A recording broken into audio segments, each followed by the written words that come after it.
Good afternoon and welcome to the final press conference for Povetkin Whyte 2 in the beautiful Botanical Gardens, Gibraltar. Delighted to say that I am joined by former super featherweight world champion Barry Jones, who has misread the weather conditions as badly as I have, sweating away in jeans and a jacket. How did we get it so wrong? I mean, we should have learnt from yesterday. I was in shorts and t-shirt and a vest, and I seen you with your suit on and stuff, so I rushed and got changed, so thank you. Yeah, but I feel there's a blame culture going on in this team already.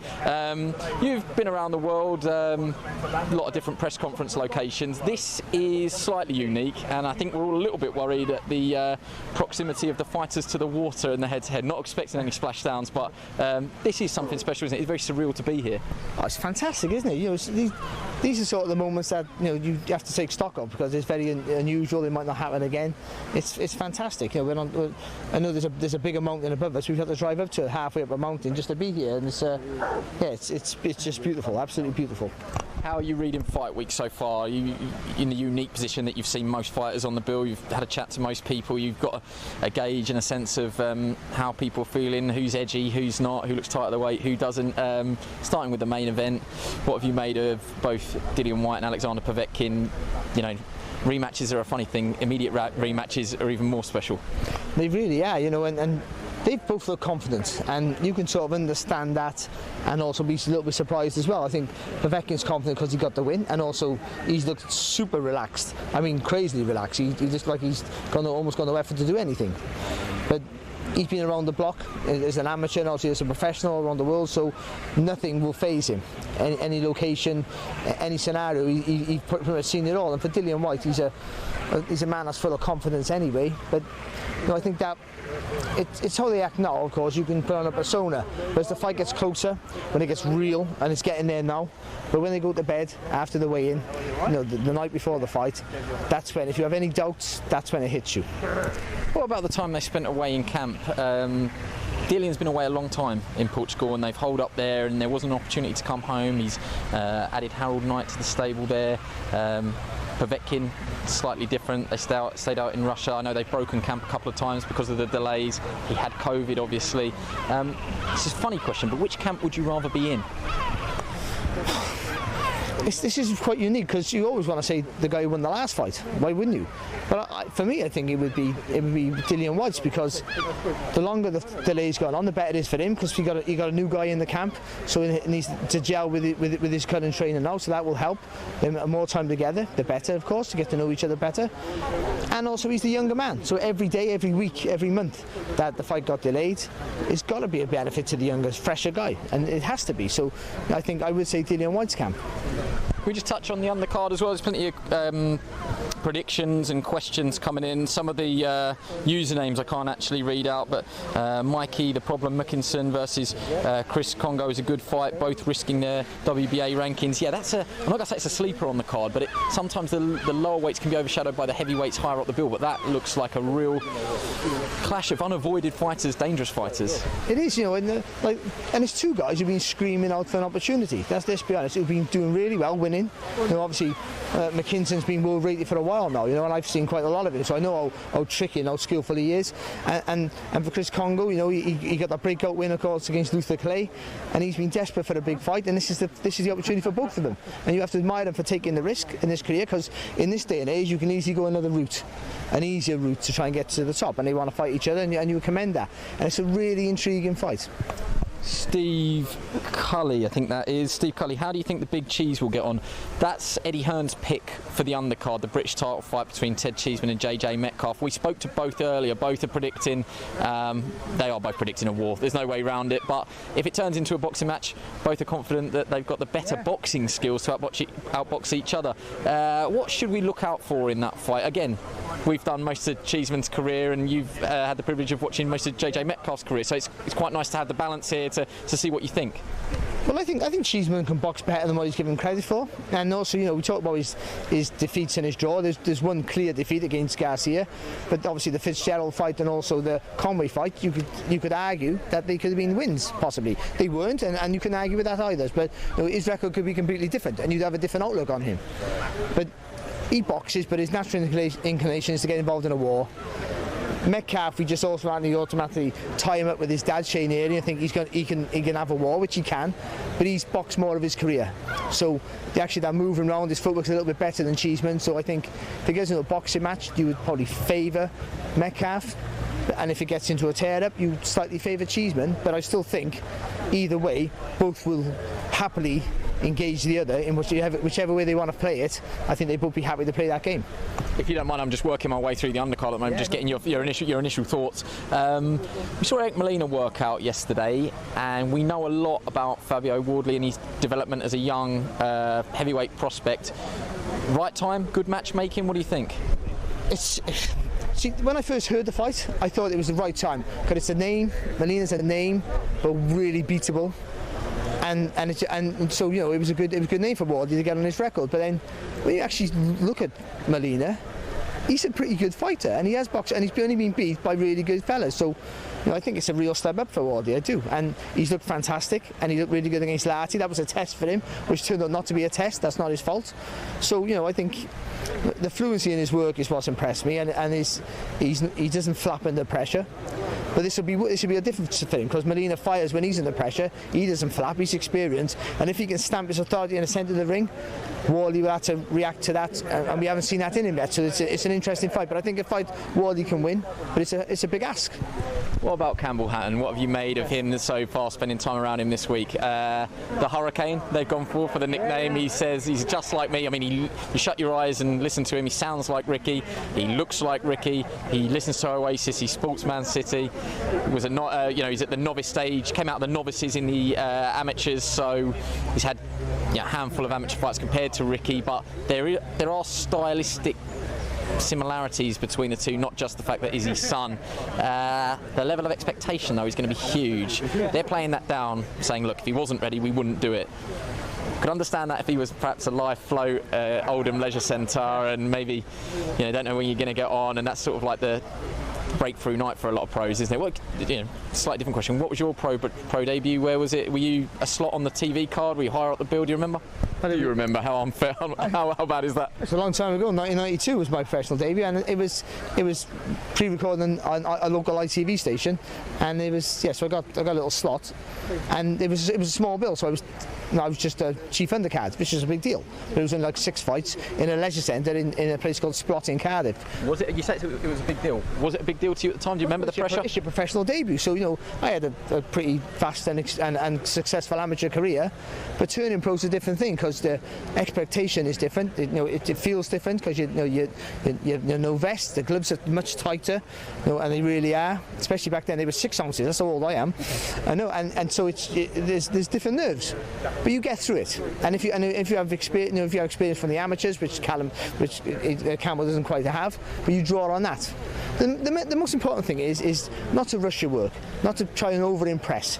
Just stay relaxed, do what you do in the gym, listen to your corner, and just win. That's the most important. You want to look fantastic, but sometimes that, especially for a young fighter, that eagerness to want to over-impress sometimes ends up in a scrappy fight. So if you just relax, go through what you've been doing in the gym, then I'm sure you come out the way with a win, and you look good in doing so. And what about our level of expectation? What you don't want to see him struggle, but you've got to be realistic that it's his pro debut. He's a young man.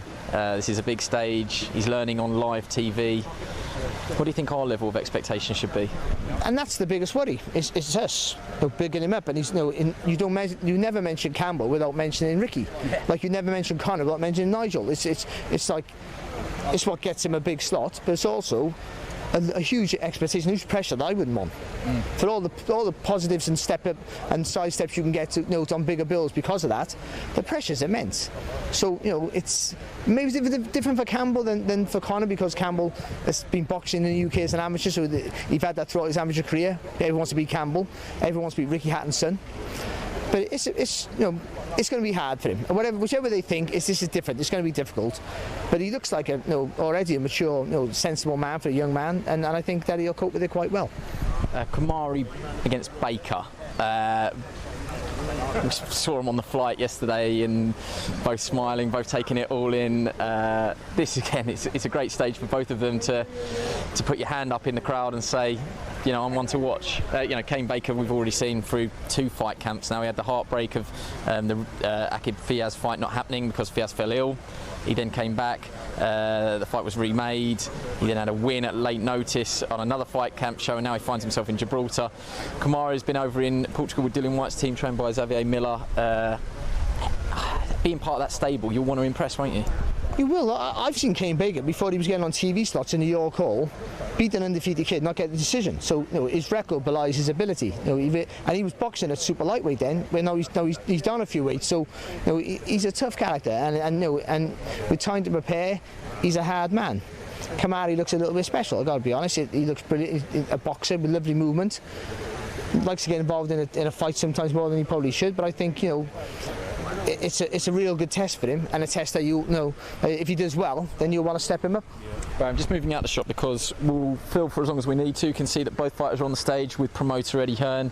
Eddie has gone full suit, has made the same mistake as we have. I think his sunglasses are a little bit more expensive than mine, but he seems happy, and let's see how this fight goes. Let's get over to Eddie Hearn.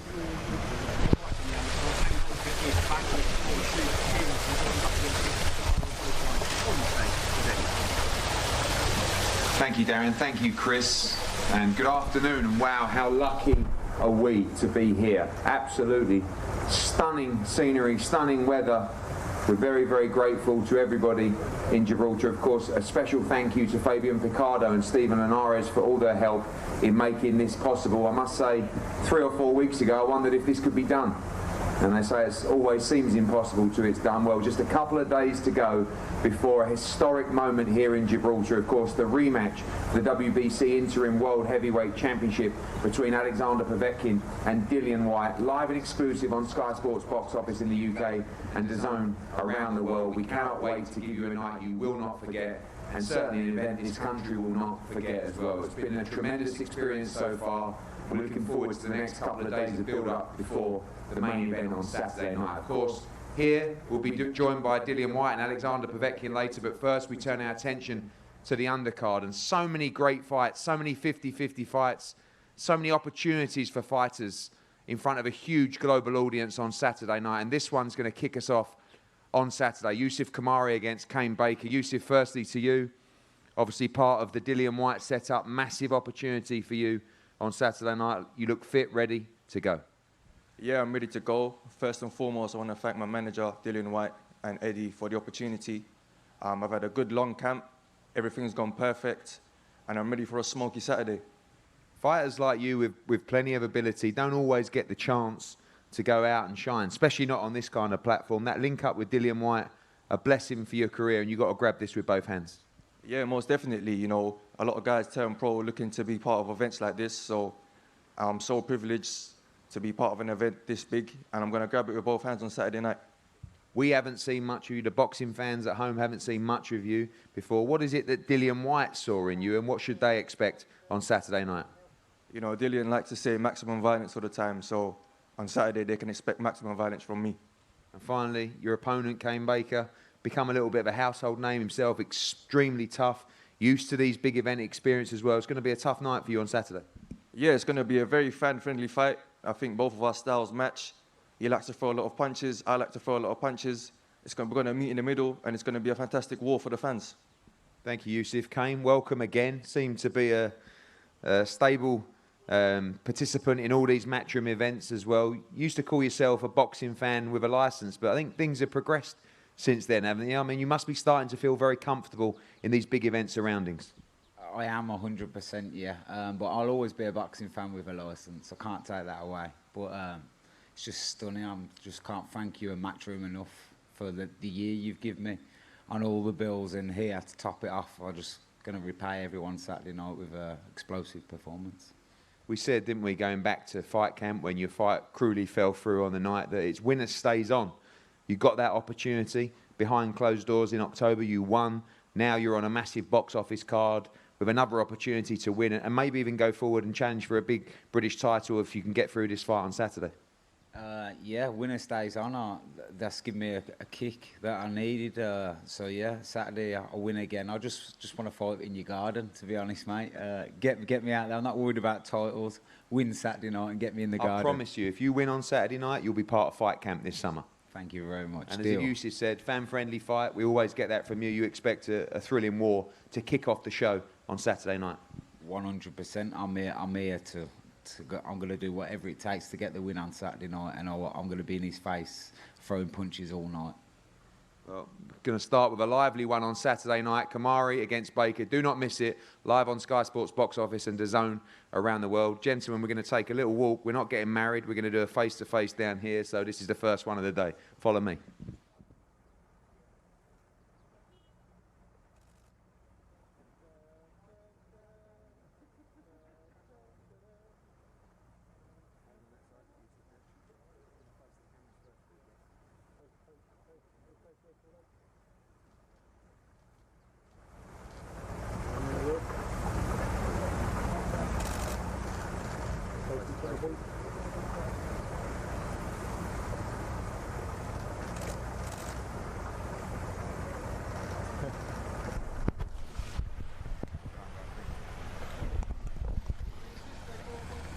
So handshake there between the two. 8 rounds at super featherweight between Yusuf Kamari from London and Kane Baker, who we've become very familiar with from Birmingham.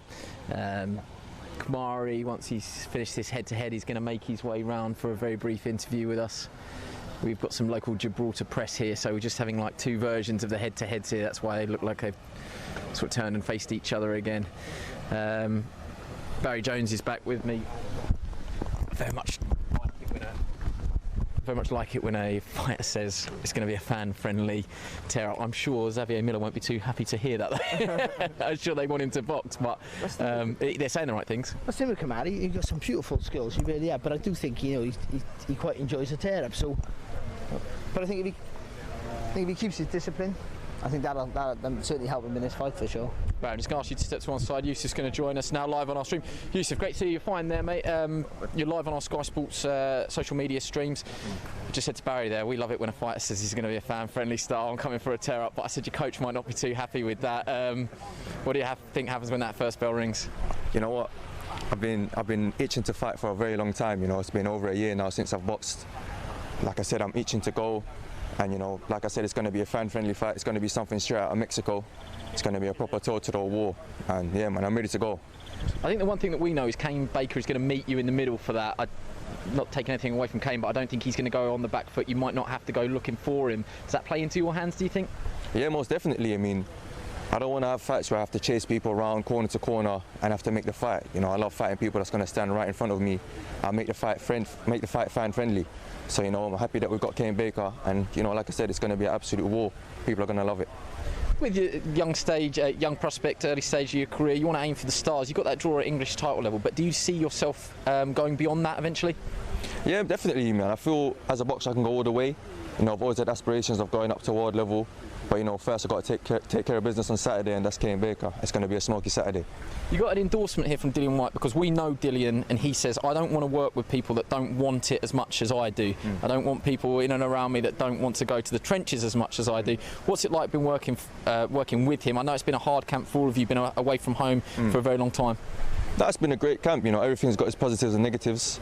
I think a big positive from working with Dillian is I've been able to learn so much from him. You know, he's a fighter that's at world level, so he's able to just give me advice and show me what I need to do to get there. You know, and I've taken everything he's given me, I've added it into my arsenal, and I've become a great fighter, and you're all going to see it on Saturday. Yusuf, thank you very much for joining us. Go well on Saturday night. Thank you very much. Cheers. Okay, let's get back over to Eddie Hearn. Well, I say that actually, I can see that matching haven't quite finished with Kane Baker. So Barry, I'll bring you back in there. You know, we know Dillian has got a competitive stable. We won't want to work with people that aren't going to listen, that aren't going to want it as much as he does. Yeah, I think that, you know, showing a good work ethic yourself and you know, almost demanding that from people who are around you it's good, of course, and you learn from that. You learn from the peers, the people around you. So if you want to be successful, it's all hard work. Thanks, Barry. Let's get back over to Eddie Hearn. Thank you. Now we move to the heavyweight division. Division that's full of thrills and spills, drama, and I think we'll get it with this heavyweight contest on Saturday night. 10 rounds for the IBO Intercontinental Heavyweight title.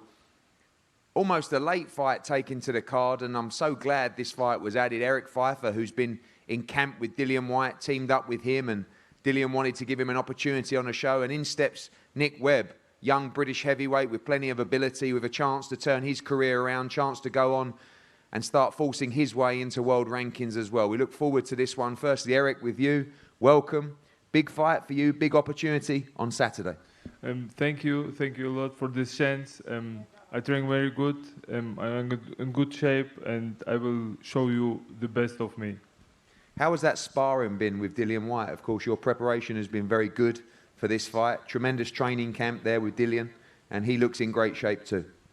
Dillian is a very strong guy, and it was a very, very hard sparring, but I do it good, and it leaves perfect, and I'm here and will fight. Finally, a lot of people have said for a long time you were a very good amateur and you can be a force in the heavyweight division. This is your time, isn't it? Saturday is your moment to go and make a start of a charge in the heavyweight division. I think it too, that's my chance, and I will use it, and I will show the world who I am and how good I can box. Nick, massive chance for you. You look in tremendous shape as well. You've been part of these big box office shows before. Sometimes it's gone your way, sometimes it hasn't. But like Eric Pfeiffer, this is a massive opportunity on a huge stage on Saturday night. Yeah, it's a great stage. Thank you for getting me on there. And yeah, I look forward to fighting Eric on Saturday. Obviously, you've suffered defeat in the past, but you've been on a great run, you know, in the boxer tournament as well. Coming through, you look very confident, in great shape as well. You believe you were the favourite in this fight. It's a bit of an unknown quantity, Eric Pfeiffer. You know, great amateur with a lot of potential. It's been a little bit inactive as a professional, but still a stiff challenge for you on Saturday. Yeah, he's a great challenge, and he's a great name. He was a great amateur, so for me, it's a great place to showcase my skills, and I can't wait. Tremendous division, of course, great main event as well, but in these kind of fights, you really are one fight away for some huge opportunities, some huge paydays. And at this point in your career, must win on Saturday? Is this a must win for Nick Webb? It's a must win. There's no other option. I'm winning, and that's that. Well, we look forward to this, the first heavyweight encounter on a huge show on Saturday night. Eric Pfeiffer against Nick Webb for the IBO International Heavyweight title. Gentlemen, if we could take a stroll down here, please.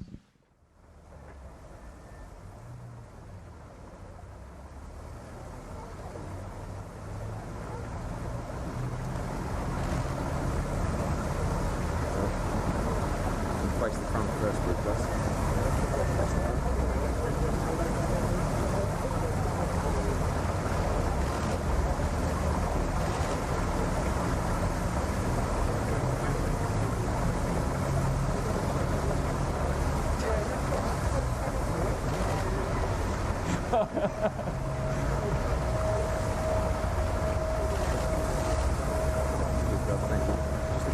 Yeah, I got that.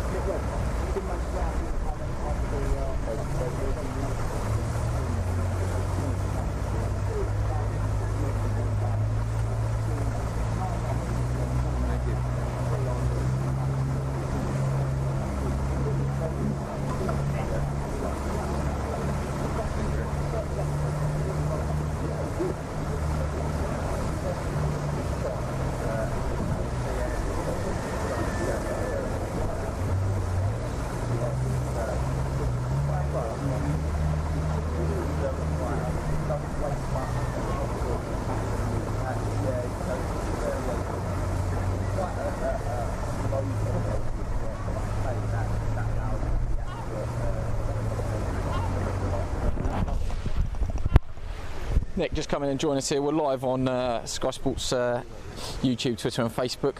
You say this is must win for you. How do you win it? Any way possible. KO or points, doesn't matter. I'm winning.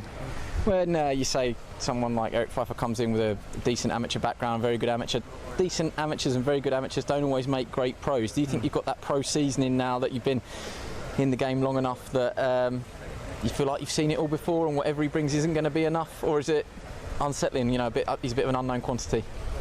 No, I know what's in front of me. I've seen them all. You know what I mean? I'm 18 fights in now, so I'm experienced.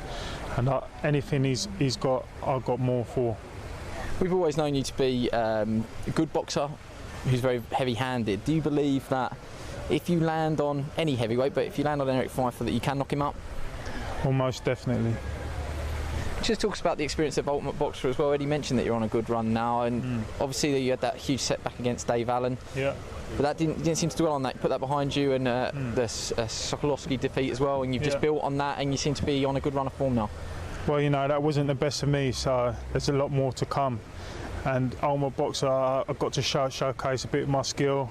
And as like I've got 3 wins on one night, you know what I mean? It takes a big comeback. I've had that big comeback, and now I'm here to further it even more.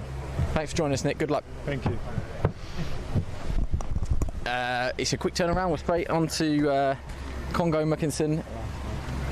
This is going to be a great fight. You can see the 2 football shirts on show there, Millwall against Portsmouth. Let's go over to Eddie Hearn. Thanks, guys. Well, just talking, it's Millwall against Portsmouth up here, both representing their club's colours. And this is a fantastic domestic welterweight clash. Chris Congo against Michael Mackinson for the WBO Global Welterweight Championship. A fight that a lot of people have been talking about for a long time. 2 guys that have been avoided choose to fight each other. So good for the sport of boxing that 2 domestic fighters with big futures say, I believe I can win this fight. I believe I can move forward, and I believe I can beat my opponent. And it's great for boxing to see you. So well done to you 2. Chris, I'll start with you. Fight camp, we saw you with a great performance. You stepped up again. You never say no. You and your team and Dillian Whyte never say no to opportunities, never say no to opponents. You believe in yourself. Another huge stage for you this weekend. Of course, just want to thank you and obviously Dillian Whyte for getting me back out. And like I said, when I come into this sport, this is the fights I want, you know. I don't want to fight these journeymen. Don't want to fight people that I know I can just knock them out in a round. I want competitive fights. And that's why even before this, I was calling out Mikey from a long time. But yeah, I'm just happy to be here now. I'm happy the fight is on. He's on a tremendous run. He is avoided. Why is that? Is that the quality? Is it his style? Just he hasn't quite had the name yet to force the big fights. But you chose no problem. You said, I'll fight, step up and face Mikey. Of course, probably his style. And a lot of people don't really like to fight southpaws. But I don't mind. I'll always find a way to win regardless. So, yeah, and obviously he's got a good record. And he's a good fighter, man. I want to beat the best, you know. So I got to beat these guys. I know you don't want to give the game plan away, but is the move on Saturday to control the pace of the fight? We know he moves well. He's awkward as well. You've got to take this by the scruff of the neck early and dominate this fight. Yeah, of course. I'm just going to leave everything that I'm going to do and just leave it to Saturday, you know. Whatever he brings, I'll always be able to adapt. And I'm just ready for it. And, of course, this division at the moment, fantastic. Yourselves coming through. I know Josh Kelly suffered defeat, but in a great fight. Conor Benn fights in a couple of weeks as well. Florian Marku up there. Some big opportunities domestically, but this is must-win. You're confident, you 100% Chris Congo victory this weekend? Confident, 100% Chris Congo knockout is coming Saturday. Knockout? 100%. Mikey, no, you don't agree with that, I'm sure, but this is a great fight a lot of people are talking about. Just like you, Chris Congo has been avoided as well. This is great to see 2 young British welterweights take an opportunity like this. Yeah, firstly, I just want to say thanks for my opportunity. I've been waiting a long, long time for an opportunity. It's 20th fight, you know. I believe I'm the best welterweight in the UK, and to prove that, I've got to beat Chris Congo on Saturday. You have an awkward style. You're technically very good. So does Chris in a way. You know, he's awkward. He can box. He can punch as well. You expect this to be cagey earlier on. You've got 10 rounds to change your career, change your life. You must take this opportunity. Yeah, like you said on the plane yesterday, this is to chase our dreams. And I took that in, you know. There's no one in the UK that has a style like mine. I'm a problem for absolutely anyone. And I'm a smart fighter as well. So whatever he wants to bring, I can adapt. I'm very clever. And yeah, it should be an exciting fight. And obviously he sampled Fight Camp last summer. This is for you the first big occasion. You enjoying it so far? The plane yesterday, the boat, the yacht, the sunshine. I can't tell you every Matchroom show's like this, but a victory for you will just provide so many more opportunities like this in the future. Yeah, I'm taking it all in, you know, like, everything's been amazing, but now I've got my opportunity now. I've got to get my win because I want to stay on this, you know. So, yeah, I'm excited. It's been an amazing week. Well, tremendous fight between these two young, talented welterweights on Saturday night. Don't miss this one. Chris Congo against Michael Mackinson. Gentlemen, if we can make our way down here.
Just going to ask you to stay with this, Barry. This is everything that we thought it would be. It's there's an intensity between these two, and there is a degree of respect, but neither was going to look away. No, I know. When you're undefeated, you think you're unbeatable. That's how it works. You know, you have a succession of wins, and your confidence just builds and builds. So when you come against another undefeated fighter, it's like two unstoppable forces in many ways. So they're not going to give anything. And yeah, the fifth fight today, I don't know whether it's going to be an all-out war like that would suggest there, but I think it's both showing supreme confidence, and neither one wanted to back down.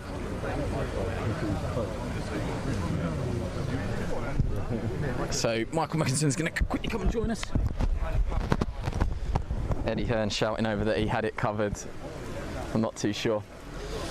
Mike, you're just there. We are live on our social media channels. What did you say to Chris there, if you can repeat it, as long as it didn't have any profanity in it? I was just saying that's my bout. I've come here to take that bout and take the whole show away from him. This is a Mackinson show on Saturday. How highly do you rate him? What have you got to do to beat him? Like I said before, he's a very dangerous fighter. Like, I believe he's one of the best in the UK, but I believe I am the best fighter in the UK, and to do that I've got to beat him, you know. So yeah, I can't wait. I'm excited. You've long banged this drum, and your team have as well. You just need this opportunity. That's what I'm. Sorry, Mark.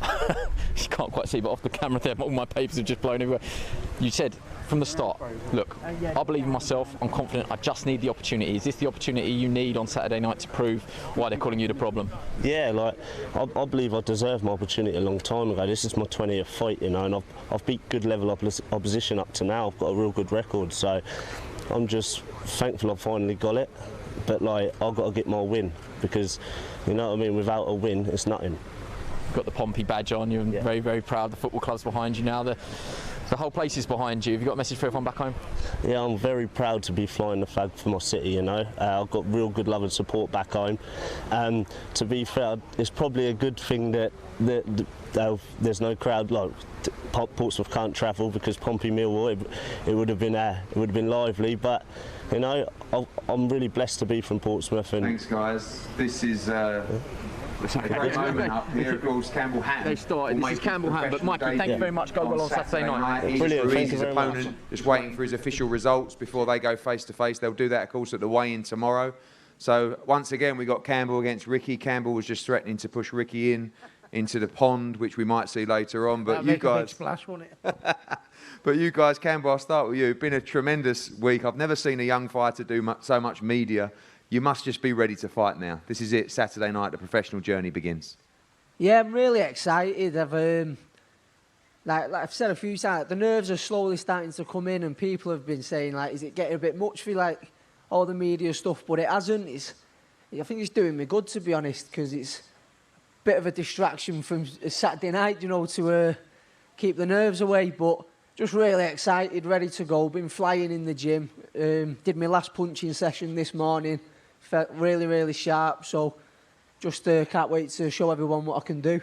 You're a young man with plenty of energy, and obviously, I guess Matthew and Ricky will be saying to you on Saturday, just stay calm. You know, you're going to go out there. I know you fight at a very high pace as well, and that's one of your attributes. But it's important to stay calm for this debut on Saturday. Yeah, definitely. That's been the main bit of advice I've had off everyone, to be honest.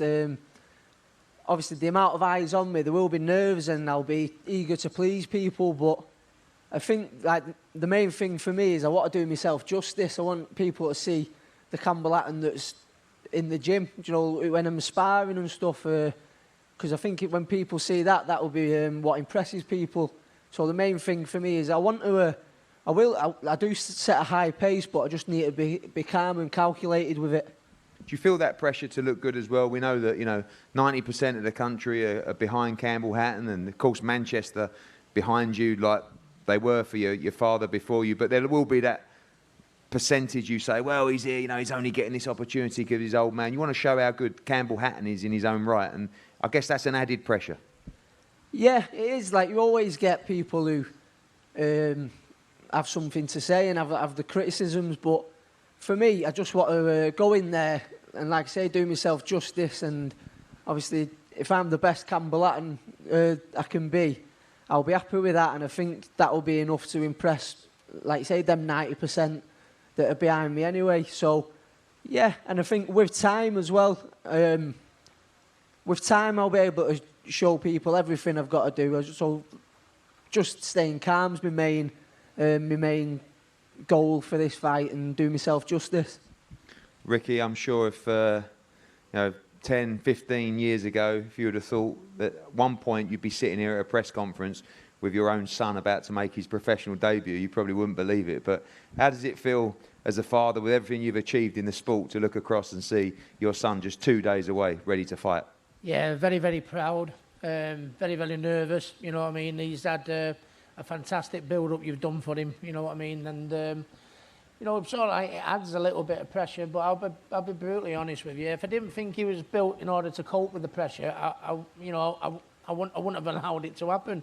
And I know he's dreamt of, you know, he's seen what I've done over the years and what his brother's done over the years, and all the Manchester names, and Anthony Crawler, and that's what he wants, like Anthony Crawler, and just to name a few, that's what he wants to be. And he wants it so bad.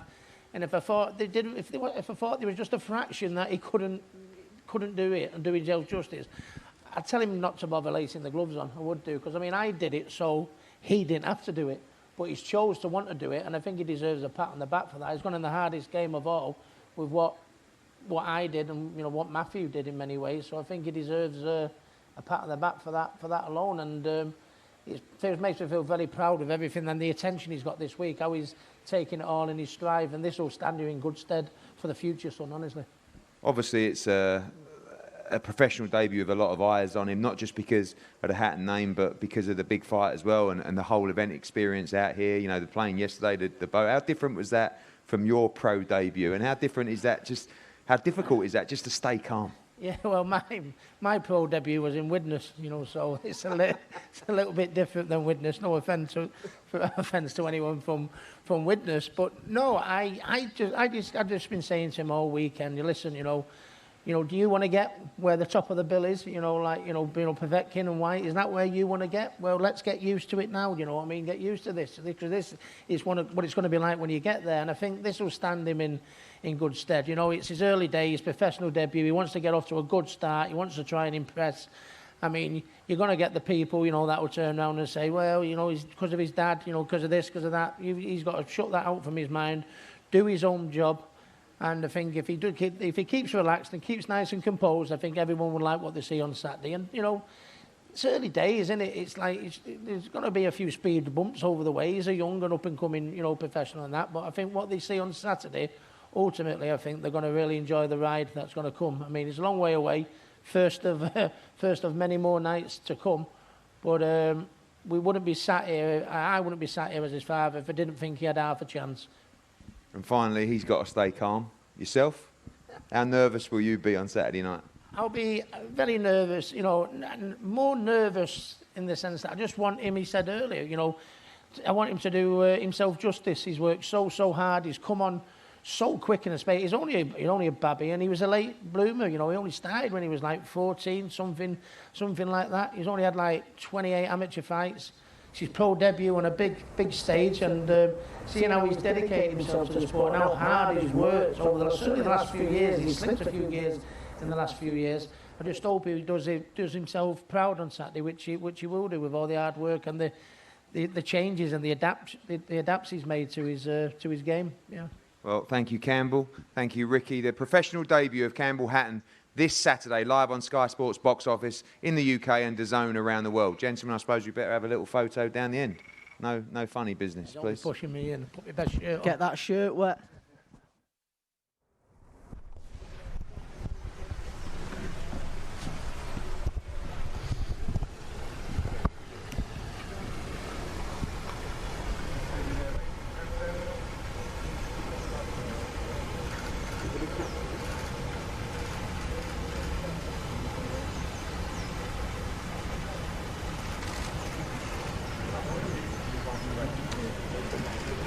Barry, disappointed to see that you didn't pack your Man City Hawaiian shirt? No. But he's a character, isn't he? Just like his dad, cracking jokes all the time, full of confidence. Okay, as the Hatton family move off, I'm just going to bring in Chris Congo because our colleagues over at Matchroom are going to talk to Campbell. So it gives us a little bit of time. We're going to talk to you tomorrow. I didn't want to feel like you were going to be disrespected. We do one opponent's day the next tomorrow, but while you're here, that was quite an intense head-to-head. A lot of people picking this as one of the fights of the card and fight of the night. I'm sure that you'll say this is going to be fight of the night for you. Of course. What did you say to him at head-to-head? The head-to-head, I told him this is my belt. It's not going nowhere. It's not going nowhere. It's staying with me. I brought it for him to just come and look at it. That's it. Simple. I wonder if before Luther Clay you had a certain degree of confidence at a certain level, and how that's increased now off the back of that win. If you feel like you're flying now and you are a level above Michael Mackinson. Like I said before, I just feel like it's my time now. I've had my time on the bench. While he was fighting, I didn't have no fights. So he's more avoided. A person that's not fighting or a person that is actually fighting and even topping the bills. Because if you think about it, as a boxer, what would you rather do? Would you rather be sitting on the bench, or would you rather be actively fighting, but not on a big occasion, but you're still fighting though? So for me, I just had my time out, but now I'm back. Now this is what I call the takeover for me. It's the takeover. Some people, when we ask this question, they say, yeah, I hate southpaws. How do you feel about boxing them? I presume being a high-level amateur, you would have faced a lot of different styles, and I wonder if you mind boxing southpaws. Of course. You know, being honest, some people say, no, I hate them. I don't mind them. I always find a way, regardless. And to be honest, I've been sparring the best southpaw in the world at the light welterweight division. Can't get any better work than that, man. And we done loads of rounds. What was that like, sparring Josh Taylor? Quality work. You have to stay switched on. He's very sharp. He's very powerful as well for his weight, and just his IQ is amazing. So, and it's like sometimes it's like a 50-50 spar. If I switch off, he's gonna punish me. If he switches off, I'm gonna punish him. So that's why we always spar and we always stay switched on together, you know? I'm sure you can sell tickets to that spar. Listen, I'll let you go. Thank you very much, Chris. Look after yourself and good luck Saturday. Cheers. Okay, let's get straight back over to Eddie Hearn. He's got the British title fight that everybody's talking about, Ted Cheeseman and JJ Metcalf, vacant British super welterweight title. This cannot be a bad fight. Clip this up and remind me. It cannot fail to be anything other than super exciting. Let's get back over to Eddie. So much action already unveiled, and still two more undercard fights before we move to the main event. And this one, for me, could be fight of the night. An absolute cracker for the British Super Welterweight Championship between Ted Cheeseman and JJ Metcalf. Of course, both guys always in great fights. You saw Ted Cheeseman last time out in the Fight of the Year contender against Sam Eggington, and JJ Metcalf in thriller after thriller. These two could gel into a fantastic domestic tussle on Saturday night. Ted, we'll start with you. I know a lot of people loving this experience. I'm sure you are as well, but you've seen it before in many ways. You've boxed on some big shows. You want your British title back on Saturday night? Yeah, I mean, it's lovely to be part of a big event, but it's just business when you get here. It's natural. I've done this, as you say, time and time again. So it's about just getting in fight mode and doing a business Saturday night. A lot of people talking about this fight because of the kind of fights you're always in. You know, if it was Kieran Conway, if it was Scott Fitzgerald, even against Sergio Garcia, and of course against Sam Eggington, always in great fights. Is it the plan to be smarter on Saturday night, or are you ready to go to the trenches if you have to? We know JJ has a great, exciting style as well. This one should really gel. Listen, I can box, I can fight, and after the first few rounds, you'll see how the fight's planning out, and I'll know then what I've got to do to adapt to win the fight, and whether it's come forward and march JJ down, or whether it's boxing on the back foot, I'm now capable of both. So we've got plan A, B, and C ready. So just see what happens Saturday night. Interestingly, the bookies have you the underdog in this fight, but I know you and Tony Sims, when this fight was put to you, both really fancied it. Both feel like you're the strong favourite to beat JJ Metcalf and become British champion again on Saturday. If the bookies were right every time, I'll be a millionaire. That's true. That's true. But you see JJ Metcalf as a strong challenge, very, very strong individual, and a massive opportunity for him as well. Like I said, you've experienced this before. He hasn't. He wants more of this. You know he's going to be hungry. Yeah, definitely. Look, no disrespect to JJ. This is his first time on a big event. He's going to be loving it, but there's going to be a lot of nervous energy with it. This is his first time he's done this. As I said, I've done this time and time again. I've done the small Yorkles, I've done the O2s, I've done the fight camps, now I'm in Gibraltar. It's just, for me, it's natural. He's never really had much big occasion, big opposition fight. So for me, I've had hard fight after hard fight after hard fight. As much as people sometimes say it takes it out of you, I've never actually been smashed except for when I fought Garcia and my head weren't there. But since then, I've been improving loads. I'm still young. I still feel fresh. And I feel after I got my win against Sam Egerton, I'm going to be 10 times the fighter I was even then with the winning confidence, coming back in on the win and feeling good. And I just believe JJ's going into unknown territory. And for me, I know I can dig deep. We're going to see whether he's going to sink or swim on Saturday night. JJ, sink or swim, ready to swim on Saturday night, ready to take this opportunity. It's a massive fight. I was born ready for that, yeah. Obviously, a lot of people talking about this fight with your styles. Is that what you expect on Saturday night? Is that the kind of fight you want? Sort of similar what Ted's just been saying. You know, I can box and I can fight, and I'm ready to do both. The division domestically is just fantastic at the moment, of course. Anthony Fowler winning last weekend. Sam Egerton still there after the defeat to Cheeseman Kieran Conway. Scott Fitzgerald. This is going to open up so many doors for you. Some massive domestic fights, European level fights as well. Must win for you on Saturday night? Definitely, yeah. Definitely a must win. You know, I feel like I've been owed this chance for a while, and, you know, this comes, I'm going to take it with both hands. Obviously, fighters whose fathers have gone on, boxed before them and achieved great things. Your father, Shane Erie, and of course Campbell Hatton with Ricky as well. Yeah. I've seen him walking around. He's very, very proud. It's going to mean a lot to you if you can become British champion on Saturday. Definitely, yeah. I grew up watching my dad. I've been proud of him, and now it's my turn to, you know, return the favour. And finally, Ted said, you know, might be a little bit overawed by the occasion, your first time on the big stage. You look quite calm.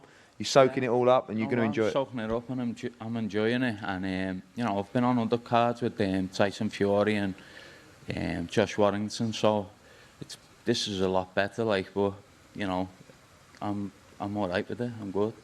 Good. Well, it's the Battle of Britain on Saturday night, the British Super Welterweight Championship between Ted Cheeseman and JJ Metcalf. Do not miss this fight. It will be a cracker. Gentlemen, if we could take a stroll down here, please.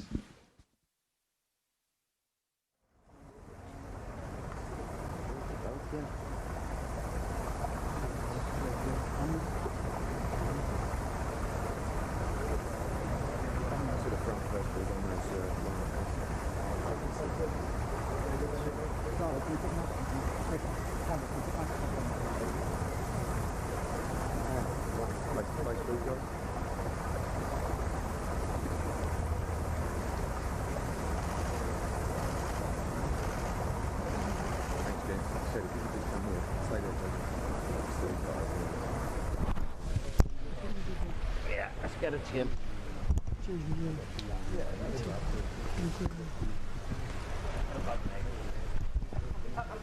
Barry, you see what's on offer there, and it really is a fight worthy of the Lonsdale belt, this one. It's fantastic, and they both know. Like, we're all predicting, but they're both pretty much predicting the same thing, that it's going to be at some point an out-and-out war, and you know that's why we all have a little feeling that this might be, and certainly feels like it's going to be the fight of the night. Barry, we've got a little bit of filling before Ted comes and joins. Just going to bring you down here. Do you think they will try and box? I think they play by ear pretty much. I think Metcalf will want to box a bit because I think he probably is the better mover of the two.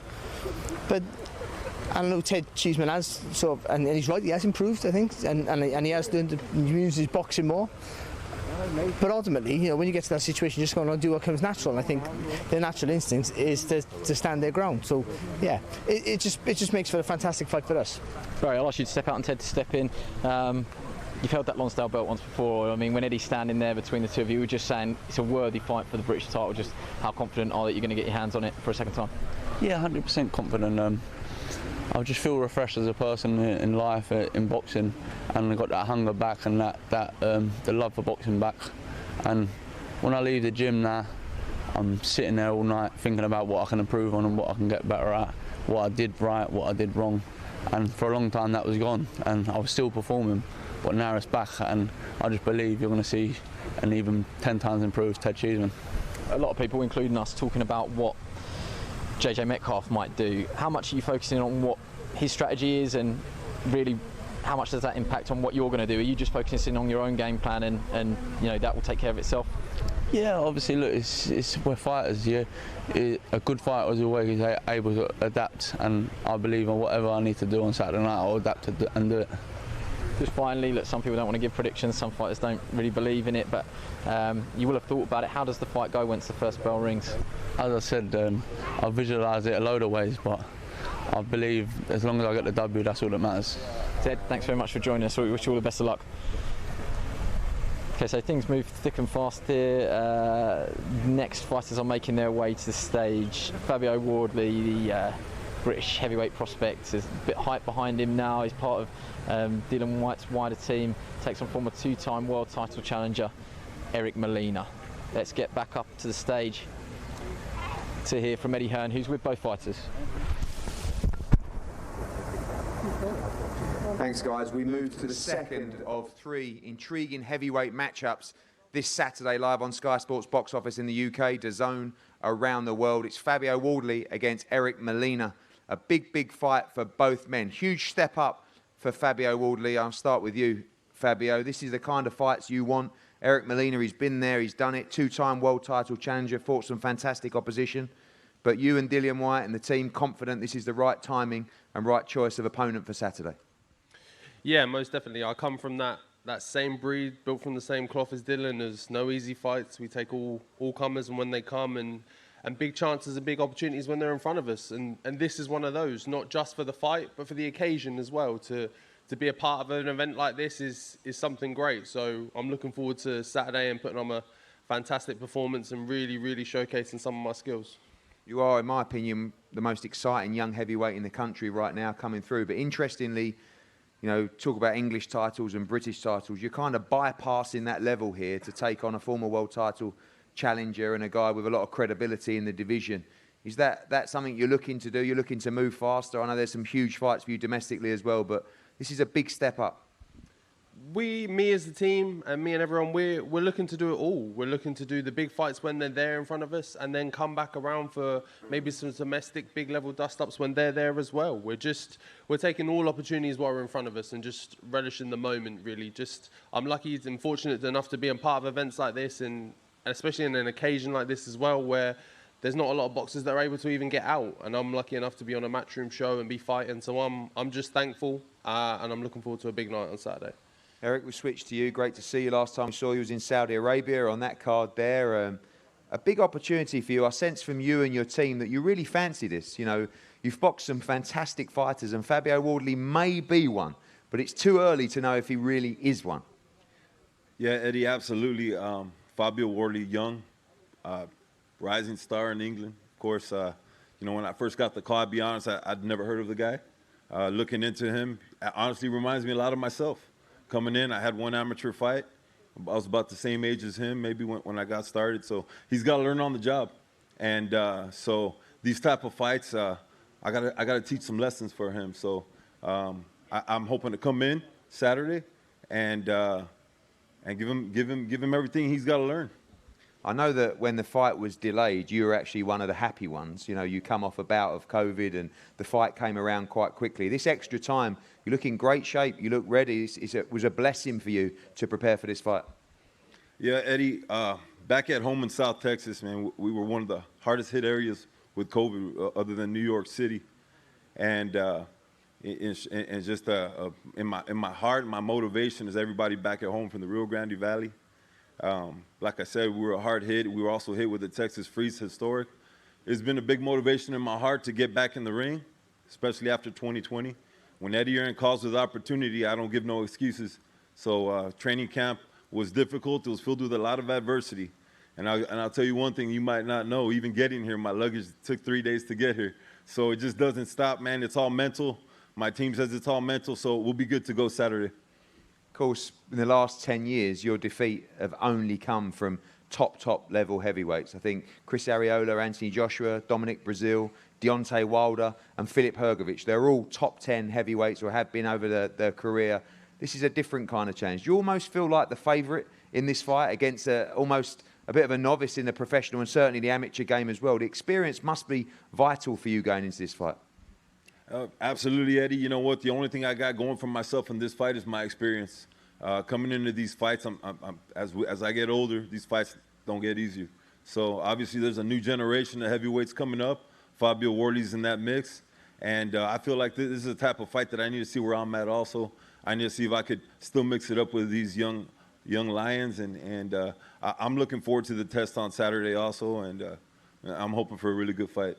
Fabio, you're looking for the victory and then, of course, getting out and seeing your other team member, Dillian Whyte, your manager, do the business in what is a career-defining fight for him. Yeah, this show as a whole is packed full of Team White members, and I'm looking to do the business. We all are, and Dill's going to showcase and finishing off with the big one on Saturday night. And I've been there, I've spoke to him, I've been there with him, and just I know how much this means to him and the build-up in it and the aggression. I think that a lot of people have seen that kind of that nasty side of him is coming. It's really coming back. That maybe he just kind of he dampened that flame a touch, but it's that spite and everything is all back there, and it's definitely coming out on Saturday night. Well, that's the main event, but this one is a cracking heavyweight fight. Fabio Wardley, huge step up against Eric Molina on Saturday night, gentlemen. If we could have a head-to-head down here, please.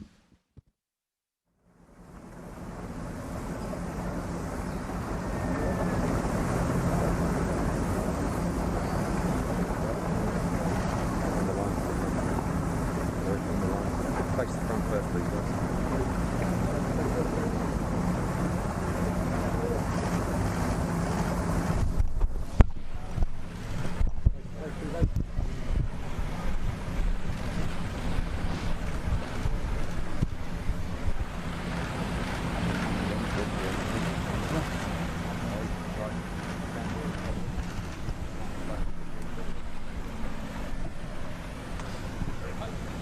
Barry, I'll just let this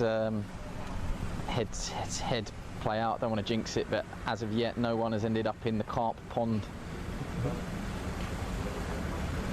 Don't really want to be responsible for jinxing it. Barry, I just asked you to step in while we're waiting for the next one. Fabio Wardley's going to go and speak to our colleagues at Matchroom live on their stream here. Matching a heavyweight, how do you do it? It's not always the easiest because you want to get the balance right between rounds, experience, but also the excitement and knockouts. But 20, 15 years ago, you could feed him 15 easy fights and get him to build that experience and everything else, and then start putting him at the British title level. But now everything's fast forwarded, and the ambition of these youngsters. Fabio Wardley, now what's this, his 11th fight, and he's boxing the guy who's boxed for the world title and only really been beat by good operators.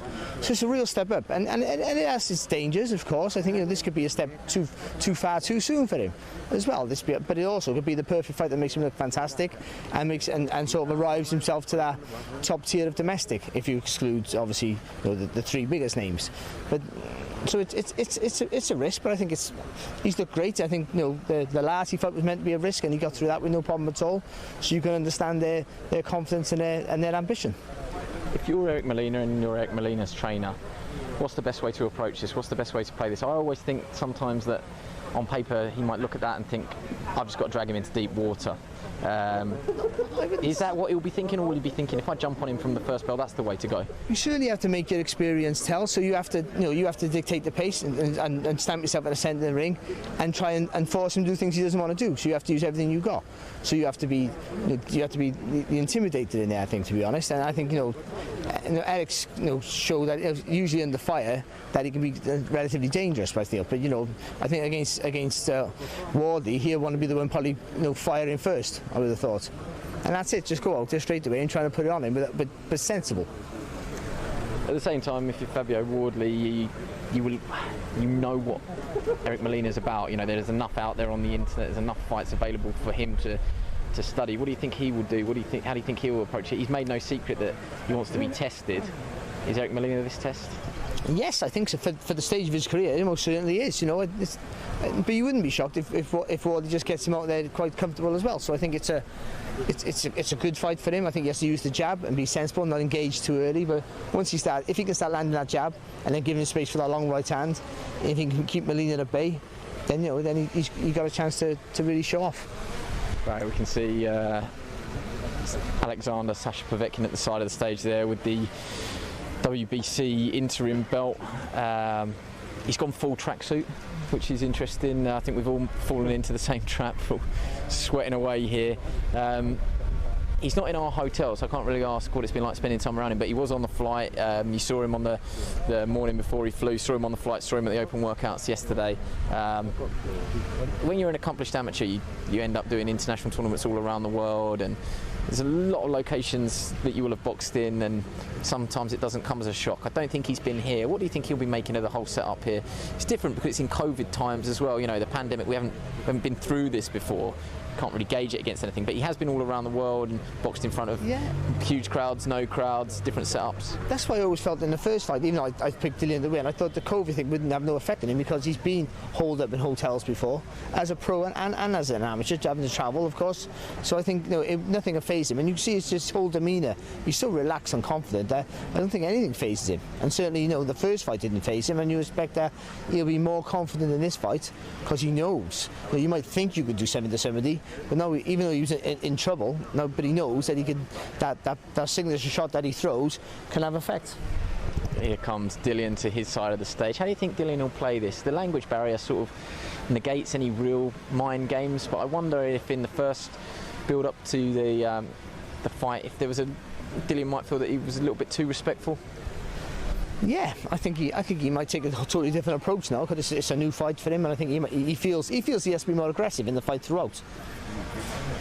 Okay, Barry, I've half cut you off there, but let's get over to Eddie Hearn. Let's not waste any more time. The press conference we've been waiting for. Well, here we go. Just 2 days to go before the rematch. Repeat or revenge. Alexander Povetkin will defend his WBC Interim World Heavyweight Championship, Diamond Championship, against this time the challenger, Dillian Whyte, in an epic heavyweight rematch, live and exclusive on Sky Sports Box Office in the UK and Ireland, and DAZN everywhere else in the world. This is a fight that is going to be so dramatic, so thrilling.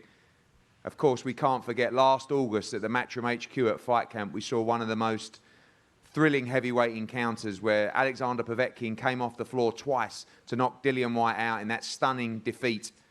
And now, how many times have we seen that replay? Dillian Whyte gets the opportunity to put it right and regain that position on Saturday night. Welcome to Team Povetkin, Max and Alex, and Xavier and Dillian as well. Xavier, I'm going to start with you. Of course, we remember last August. I remember it like it was yesterday. Just the most dramatic night. Everything looked great. Everything looked like Dillian was on the verge of stopping Alexander Povetkin, and it all came crashing down. This man, he's bounced back. I'm sure even the next day he was ready to go to work, but we're just 2 days away now for a pivotal moment in the career of Dillian Whyte. Yeah, I mean, the first fight, that chapter's ended now. It's done. Just looking forward to Saturday. We've worked hard, and all credit to Dillian. We got straight back in, straight back to work, and it's straight business on Saturday. Straight business. Obviously, it's easy looking back after the fight at what you could have done, but the fact is you were controlling the fight, you were comfortable in the fight. What was it? Just a lapse of concentration, a moment of brilliance from Alexander Povetkin, and kind of just drums home the fact of staying switched on till this fight is over on Saturday night? Yeah, I mean, the tone of the fight, the way the fight was going, it was only going one way. But this is heavyweight boxing. You know, we've made no excuses. We've just got straight back into the camp, and all I want to focus on now is Saturday. Like I said, the last fight is done. We have to win on Saturday, and that's what we're going to do. Max, welcome. Always a pleasure to have you and the World of Boxing team here. I have to say as well, thank you to yourself and to Alex and Andre Rybinski, because sometimes when a fighter has that rematch obligation and they get a stunning victory, they look to avoid it. They look to find another path. They think they got out of jail. But you guys said, no, we know what we have to do. Povetkin Whyte 2 is on, and we're nearly there. Hi, Eddie. Hi, everyone. Well, first of all, you know, big pleasure to be here in this unusual place. And thank you to Matchroom, all Matchroom staff. You know, big pleasure to working with you, Sky Sport, The Zone. As you said, we never avoid nothing. You know, same moment that was the first day it was proposal. So Sasha said yes. There was no case to make it. But you know what's happening? Anyway, Sasha is not the boxer who will avoid something or avoid somebody. So, as you told it, there's nothing that I can add. Obviously, this fight, Alexander has done everything in his career, of course, from the amateur level, winning Olympic gold, to winning the World Championship, fighting in huge fights as well, but looks very, very dangerous still, looks very relaxed and confident. You guys have had to travel around to get here, but as a team, you look happy, you look relaxed, and you look ready for business on Saturday.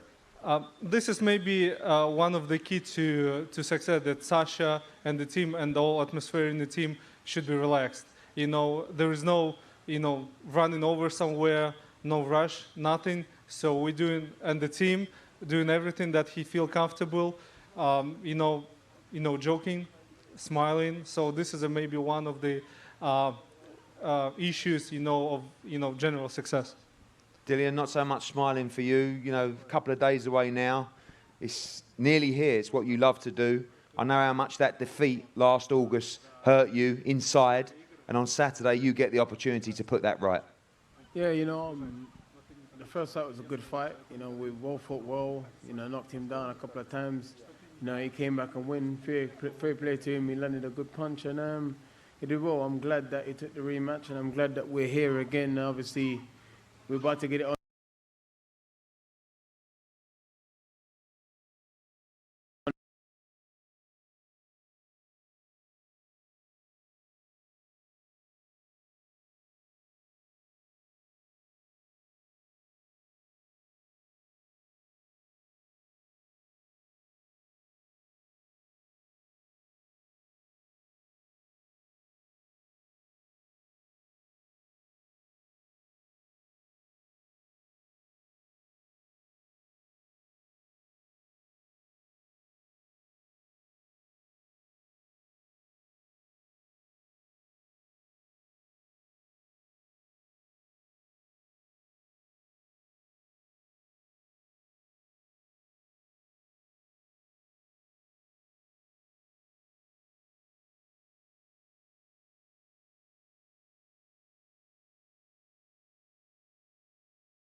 And thanks to Sky, thanks to Matchroom, thanks to my team, thanks to everyone, and thanks to his team.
Я уверен, что в этом бою Дилан будет лучше.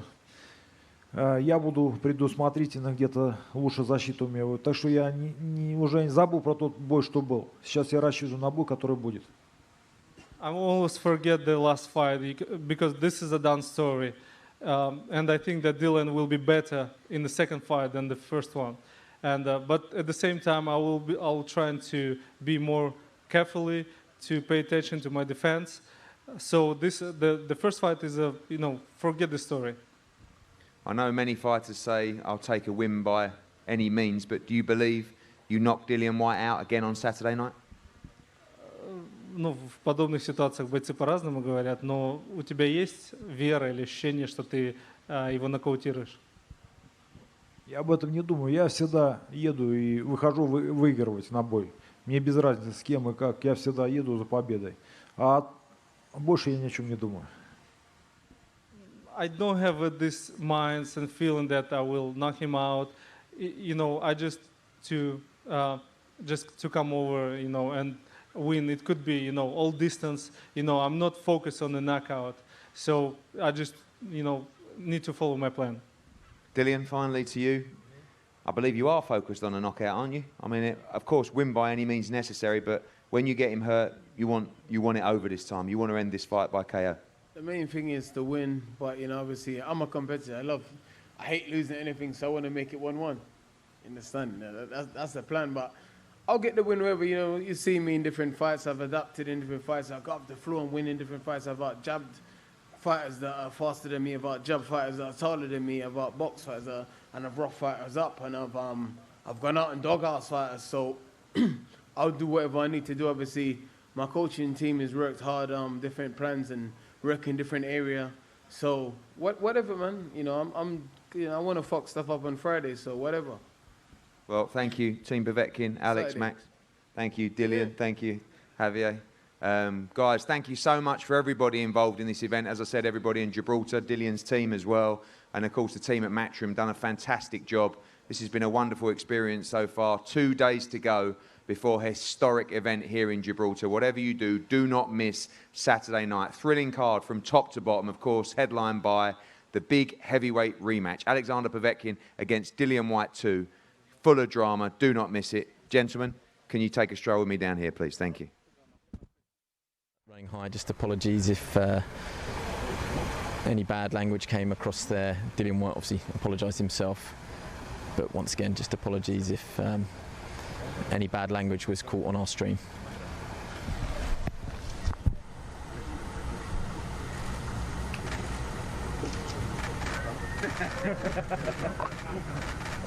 Down the front, Dillian. Down the front, Dillian. Down here. Down to the bottom. Down here, Dillian. Dillian. Down here, mate. Let's go.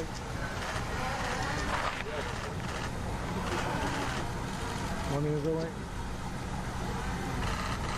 The face as well, please.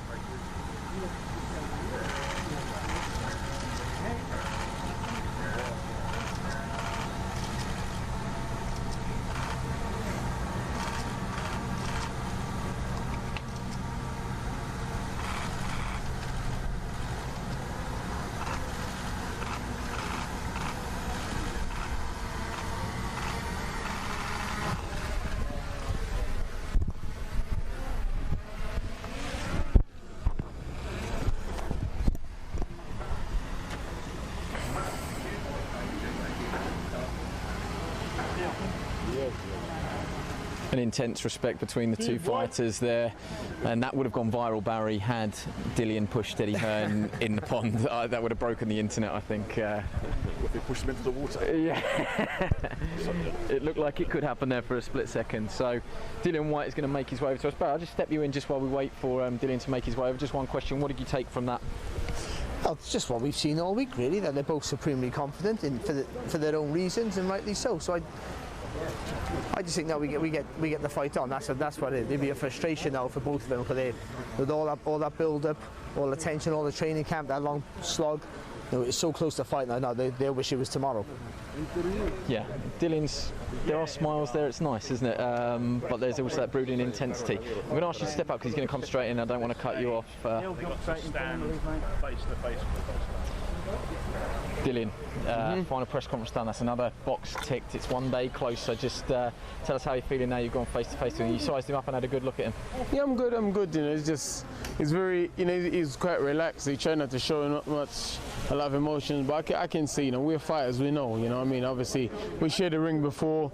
He knows, you know, and he says it. He says obviously he knows that I'm going to be much better this time around. So, you know, we'll see. Interesting what Eddie Hearn said to Xavier Miller there, your co-trainer. He said, is Dillian still improving? And Xavier said yes. He asked it to you as well, and you said yes. What improvements have you gone away and made behind closed doors? You'll see Saturday. Yeah, Saturday you'll see. Saturday you'll see. In terms of mindset, you said up there, look, I made a mistake. I won't make the same mistake again.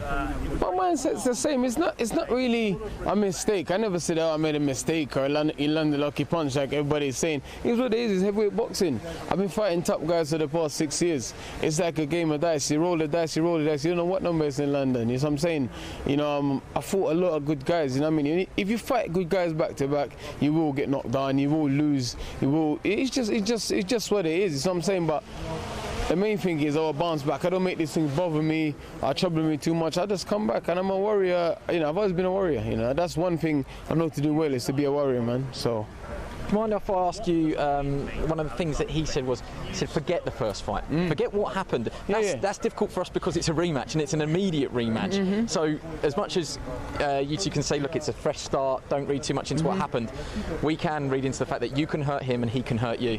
I said with boxing, that's why the fans love this division so much. You know what I mean? It's not like, and the good thing with me, I'm always in 50-50 fights. I'm never in a fight where you think, oh, he's going to crush this guy, he's going to get crushed. It's always like, oh, this guy is good, but he can do this, or yeah, this guy's got power, but it's, I'm saying, and the things with me, I'm still learning, I'm still adapting, and I got about 6 different ways of fighting, man. It just depends on which one I choose in the night, and I've shown in same fights I can mix as I go. I can fight at range, I can be violent, I can be aggressive, I can press these guys, I can try and bully these guys. So I'm saying, so whatever it takes, man. Saturday, you know, sometimes it's cliche, yeah, people say, oh, you need something, you need defeat to remind yourself of things, but it's true, you know. Sometimes a defeat can either break you or make you. Sometimes, last time I lost, it took 6 years before anyone beat me. You know what I'm saying? And sometimes you realize things, and you realize, you know, sometimes in life you change, you try and do other things, and then you realize, you know what, I shouldn't change, I should just make improvements.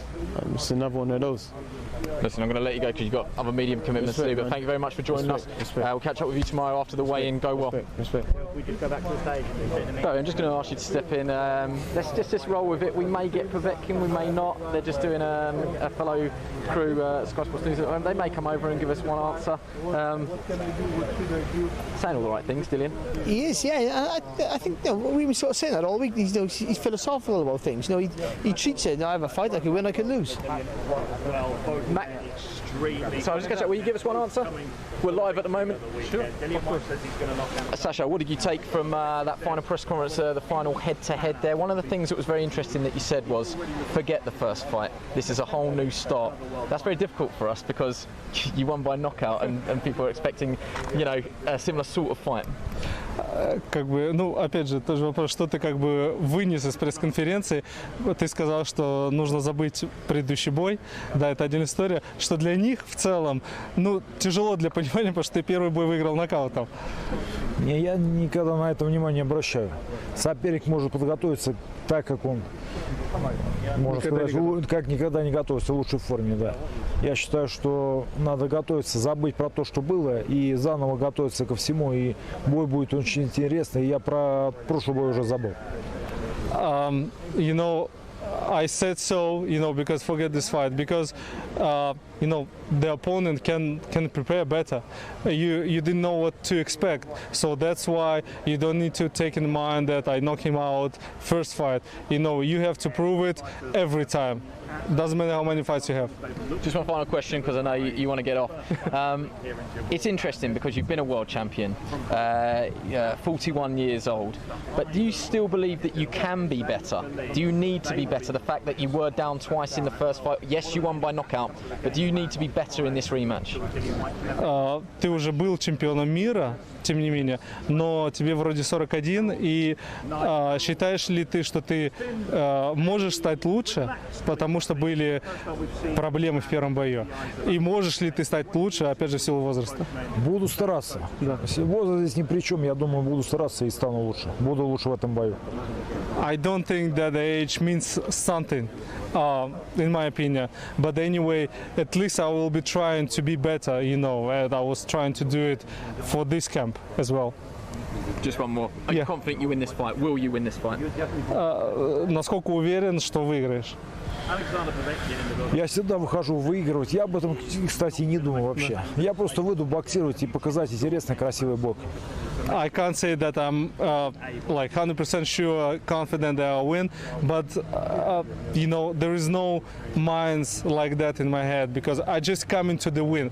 You never know how it will be in the fight. Thank you very much for joining us. Go well. Thank you. Yeah. Thank you. Just looking around.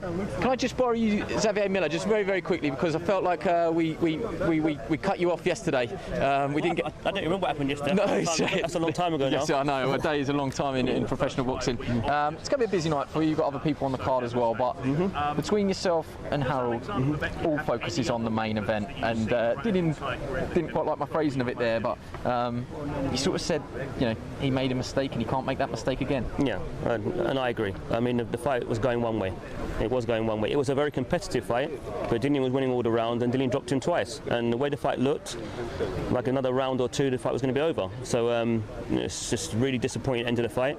But like I said up there just now, that chapter's closed now. It's done. You know, we have to focus on what's going to happen on Saturday. We need this win. You know, Dillian needs to get the position he was in a great position before. We need to get back there and go and get your belt back. You know, it's the boxing. You know, it's all about the winning. You know, we've got to win. It's a complicated sport, and it's a complex picture. But I love the way you're simplifying it. But also from our side, you know, one of the narratives we looked at is the fact that Dillian had him hurt twice, but he's also facing a man that knocked him out eventually. It creates this really interesting narrative for us that both men know that they can be hurt by each other. Yeah. Yes, it's heavyweight boxing. How confident are you? You know, so let me simplify it. How confident are you in what happens on Saturday? I'm extremely confident. I mean, Dillian is just a very confident fighter anyway. That's why he's willing to fight anybody. That's why he's always boxed anybody. You know, he doesn't shy away from a challenge. And you know, as all fighters would tell you, you know, if you lose a fight, you want to get back in there and right those wrongs. You know, you just want to as he said, make it one apiece. You know, he wants to get back in there and do what he needs to do. I'd like him to stop him late. You know, if you have to earn the right to knock somebody out, so I'm expecting him to do the right things tactically, use his jab, and you know, break him up and just try and take him out. I mean, that's what we'd like to do. But it's a boxing match. You don't know what's going to happen on the day. But no matter what happens, I want the W. We need the W. Xavier, thank you very much for joining us. Wish you all the best, and we will surely catch up with you at the weigh-in tomorrow. I mean, that brings us to the end of the stream. Thank you so much for joining us. Thank you everybody that sent your comments in. Thank you for Barry Jones, who's been the Robin to my Batman. Are you happy with that? He's laughing. He's laughing. Thank you very much again. Wherever you consume this stream today, come back tomorrow. You can watch it. All the build-up across all of our social media platforms: Facebook, YouTube, and the website. Thank you very much.